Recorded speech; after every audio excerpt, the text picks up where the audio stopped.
Hello everyone and welcome back to our channel. We are Millennial Mom. If you don't know who is who, I'm Millennial. This is Mom.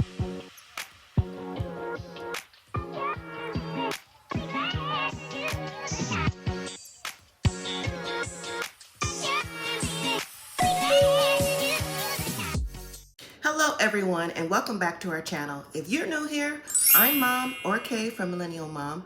But before I begin, please don't forget to hit that like button, subscribe if you haven't already, share and leave your comments down below. And if you're interested, we also have a membership that's also in the description box down below. So today I'm going to talk about Love After Lockup Season 4, Episodes 32 and 33. Now, since I didn't review it last week due to the Christmas holiday, last week's episode was Married at Release, and last night's episode was Sex, Lies, and Prison Wives.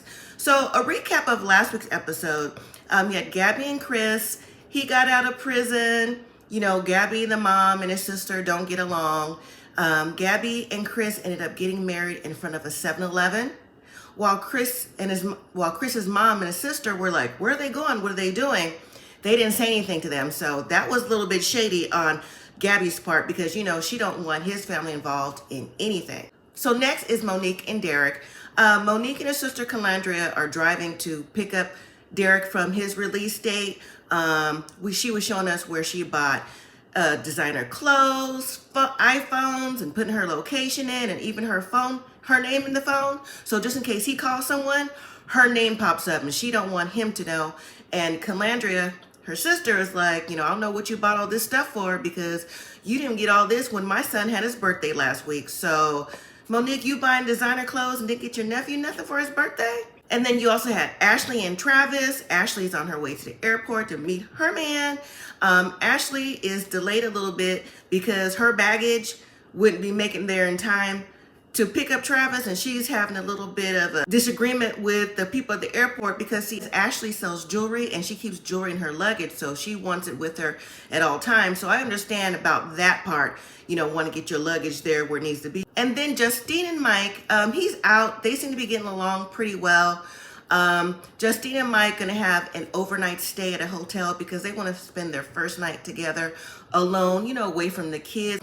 But one of Justine's sons is really attached to her, and he's like, mom, like, why is he hugging you, and why is he doing all of this, and you haven't given me no hug today? So he's a little bit on the spoiled side. That's what Justine says. So that might come into play as time goes on, where the affection for Justine is going to come down between Mike and Justine's son.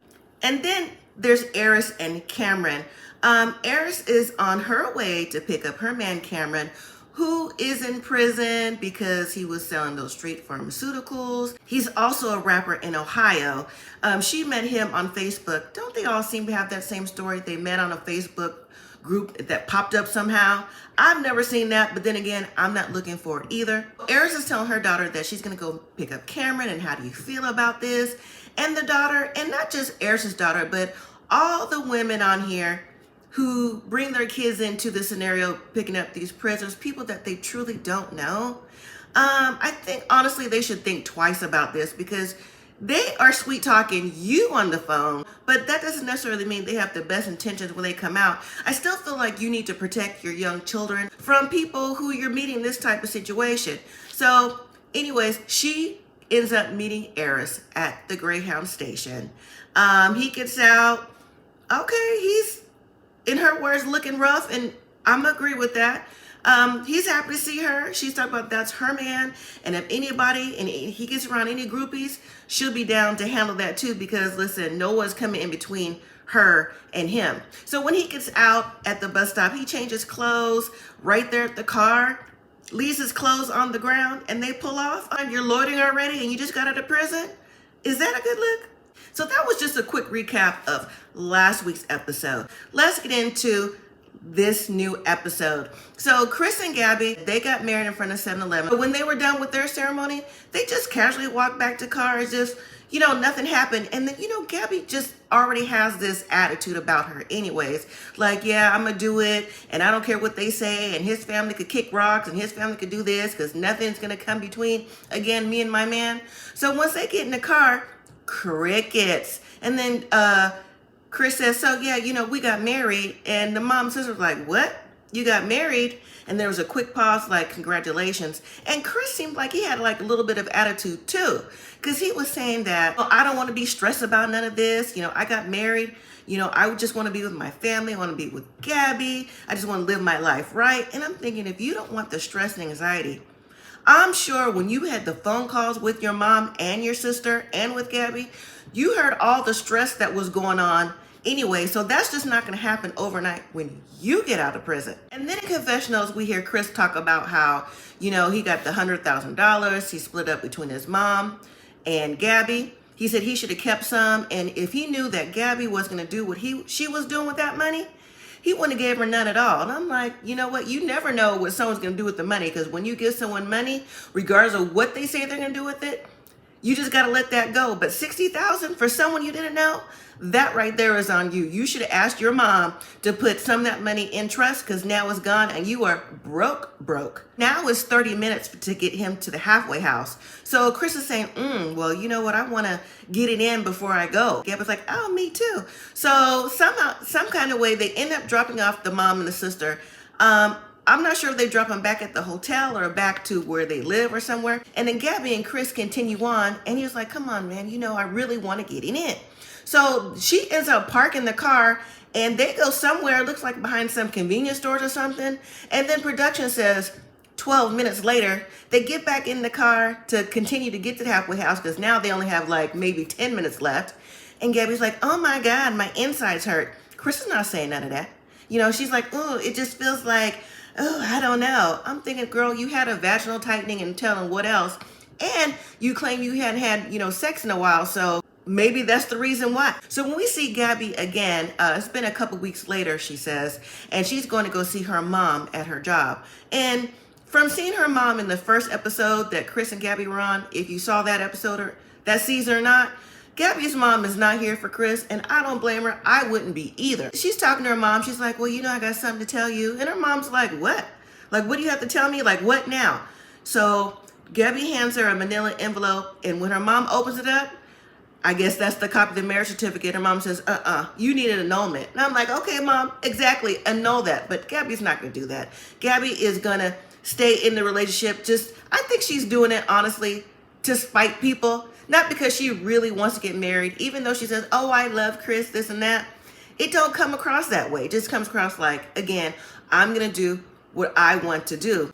Moving to Monique and Derek. So today's the day that Monique and her sister Calandria are meeting Derek, because he's getting out of prison. When they go to the meeting spot, they're out there, they're waiting. There's this white SUV driving back and forth. Now, Monique and her sister are going like, you know what? I don't know who that is, but, if they get out and say something to us, I'm down with it. So when the car finally parks, it ends up being Derek's family, his sisters, his brothers, and some other kids in the car. They get out and it's like, oh, hey, they're being friendly at first. And Calandria is like, like, what y'all doing here? They're like, we're his sisters. We're his family. We're here to meet up Derek too. And Monique is like, that's not what he wants to do. He want to just be us. He want to be privacy. And there's this big old back and forth, mainly with Monique chastising Derek's family. Because they're saying like, why can't we be here? We're his family. We haven't seen him either. So what makes you think you're better than us to see him? And Monique is like, no, because that's not what he wants. Like, you are invading our privacy. And that's where, for me, is a problem already from Monique. If this is supposed to be your man and you want to live a life with your man, Derek, getting into it with his family, regardless of what he told you, is not starting on the right foot. And I'm thinking like, how else would they know where the meeting spot is and what day to be up there when he got out? So apparently Derek clearly told his family where to be and what time. So after the back and forth, Monique and Calandria get back in her sister's car, like, I don't have to deal with this, and they drive off. So Monique is mad. So she's like, you know what? I don't got to be bothered. While his family is talking to productions, like, I don't know what the problem is. And then it turns out that one of the sisters took a picture of Monique and it said something like, and puts on Facebook, was like, so you can add a 9 years, prison for 9 years to this with throw up emojis. And I do believe Calandria showed that picture to Monique. But then again, if they didn't know each other, how did she see that picture already pop up? Unless it happened to be on Derek's Facebook page. But after Monique and Calandria drive off, Monique decides, you know what? It's been a long time. I'm just going to go ahead and go back because I said I'm going to meet him and I'm going to meet him. So when they circle back around, guess who pulls up? Derek. So Derek and Monique get there at the same time while he's saying hello to his family. And so then I thought there would be something like when Derek finally saw Monique in person, because those pictures didn't necessarily represent who Monique was or is. And he greeted her nicely. He's like, oh, hey, baby. She's like, hey, this is Monique. Monique, this is my family. Now, little did Derek know that they were already cutting up, talking to each other before, but nobody said anything. But he was nice to her, hugged her, kissed her, said hello to his sister, and then they all decided they're going to go with Derek and get him all cleaned up and everything. They go to a barbershop so he could get his hair done. Then when they all get to the barbershop, that's when the family get to arguing back and forth again about who was supposed to be there and who wasn't. And Derek could hear all this going on while he's getting his hair washed. He comes out, like, hey, calm down. This is what it is. I'm with her. Yes, I wanted her to know. I wanted y'all to know. And can't we all just get along? After all that, Monique and Derek finally end up at the hotel where they are. And Calandria was like, listen, girl, you don't have to stay here by yourself, because Monique said she's going to stay in Iowa for 2 weeks to get to know Derek. But she was saying, you don't have to do this. You have family you can call. We can stay, because you don't know him. But Monique decided, you know what, girl, I'm going to be fine. You go home. And she went in the room with her man. We have Justine and Mike. So it's the next morning, and Justine and Mike clearly had a good night. They said everything was perfect. And today is also the day that Mike is going to meet up with his family, who he hasn't seen in about 6 years or so, or however long he was locked up. And he said that he's nervous to see his mom and his dad and everybody. I think Mike is feeling the guilt of just being in prison and everything that happened, and also too not being there for his children the way he wanted to be. And also, he's saying that he wants them to know that he's married and to respect him being married and just go forward with everything, just put the past behind him. And Justine is agreeing with what he's saying. And she's also saying too that, even though she met Mike through Mike's mom, she wants Mike's mom to respect her now as his wife. So as Justine and Mike get back to her house to pick up the kids, to take everybody to the meeting spot to meet the family and everybody, Mike gets a phone call from one of his friends named Mocha, who's telling him like, hey man, I may have some tips for you to get back into the music industry. You need to meet up with me so we'll get you back, started again. So he's telling Justine that, listen, I want to meet up with Mocha to see what's going on. He maybe has something for me to do. And Justine's like, no, today is for family. You could meet your friend any day, but not today. And I have to agree with that. I mean, you just got out. We just had our time together. You're meeting your family. So why would Mocha and you want to meet up today? Like, you just can't have that time with just us? And Mike is like, what you mean? Like, I don't see the problem. I mean, that's my boy. He said, love don't pay the bills. Money pays the bills. And Justine was like, no, she's putting her foot down. So, there's kind of going back and forth about that. They get to the meeting spot with the family, and it was such a nice, heartwarming moment with Mike, his dad, his sons, his sister, his mom, and everybody. And you know who shows up? Mocha. Mocha shows up at the party, at the park. I was thinking, now, how did Mocha know where to go? So was Mike texting Mocha like, hey, man, we're going to be at such and such? Or did the family like, hey, yeah, go ahead and come through, swing through? And the look on Justine's face, listen, I don't blame her, because I would have been too through with that as well. So then we have Ashley and Travis. So Ashley has picked up Travis. You know what? Again, I think there's something that we don't necessarily know about Ashley, but hey, she is more than happy to meet her man Travis after 13 years. She just can't believe it. She just wants to hug on him and never let him go. So she, for now, has had her fairy tale. They stop at a restaurant before they go to a hotel so he can have his first drink, and Travis is over the moon. He says that Ashley is his one and only. He's never going to do anything to take anything away from Ashley. He wants her to know that, even though he's never proposed to her, that when he gets his life together the way that she does, he will eventually propose to her in the real world. But for right now, he's cool with where it is. So they have their moment at the bar having a drink. They have small talk. They move on to the hotel.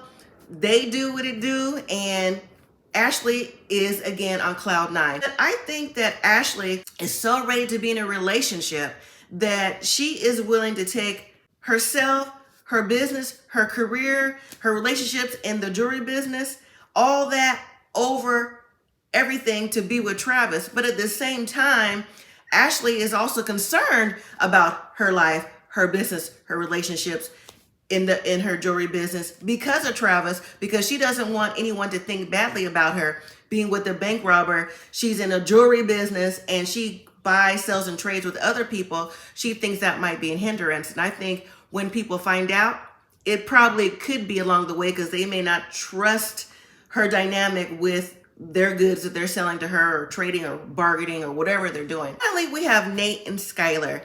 Today's the day that Skylar's getting out of prison, and Nate says that Skylar's going to be living with him in his grandmother's house. Now, Nate's Aunt Tara helped him shop for home goods and everything, try to get things together for when Skylar comes home. But we also learned that Nate's Aunt Tina, who isn't here for his relationship with Skylar at all. Apparently, Nate and his Aunt Tina has gone back and forth because Tina's saying, like, why do you want to be with Skylar? You know her history. She doesn't have a good track record with men. Not just that, but, she's, into drugs. She needs to get cleaned up. And one thing we also learned as well, which we learned the first episode about Skylar, is that two of Skylar's boyfriends are no longer living, and whether it has something to do with maybe their past pharmaceutical use or whatever, they're no longer here. And Tina seems to think that since Skylar was with them and she was doing what she was doing out there in that world, that she is part of that problem, and she don't want her nephew to be the third boyfriend no longer here. So Tina's outside the house, just upset with Nathan, going to go pick up Skylar when his Aunt Tara walks in, and Nathan's telling his Aunt Tara that, listen, I don't want to have no bad vibes with Tina. I really don't want her here. And, can you help me out? Can you talk to her? So Tara goes outside, talk to Tina, and pretty much tells Tina, yes, I understand where you're coming from, but Nathan needs to make his mistake by himself. Pretty much he needs to fall. If he's going to fall, he's going to fall on his own. It's a tough love kind of thing. Tina understood, but she don't like it. She said, well, you know what? That's fine. Whatever. Just tell Nate that I love him and I'll still be here for him no matter what. So Tara goes in the house and is like, you know what? She loves you, and, she just wants the best for you. In the meantime, Skylar has also called Nate to tell him that, at the meeting spot, that her mom and her brother are going to be there. So don't be nervous. Don't be weird or anything. Just be there with them and just, try to get to know him. He was like, oh, okay, cool. Nate's on the way to the mini spot to pick up Skylar, and he gets there. Her mom and her brother are there, and the mom's like, oh, hey, how you doing? Skylar's mom is telling Nate, like, listen, I'm happy you're here, but we don't really know you. We hope that, you're a better fit than her past boyfriends. And Nathan's trying to explain that, even though he knew Skylar in the past and what she was doing, he has got himself cleaned up from the time that they met when him and Skylar were at the halfway house. He's trying to get Skylar to be on the straight and narrow with him because life is so much better now that he's not dealing with the things he was dealing with.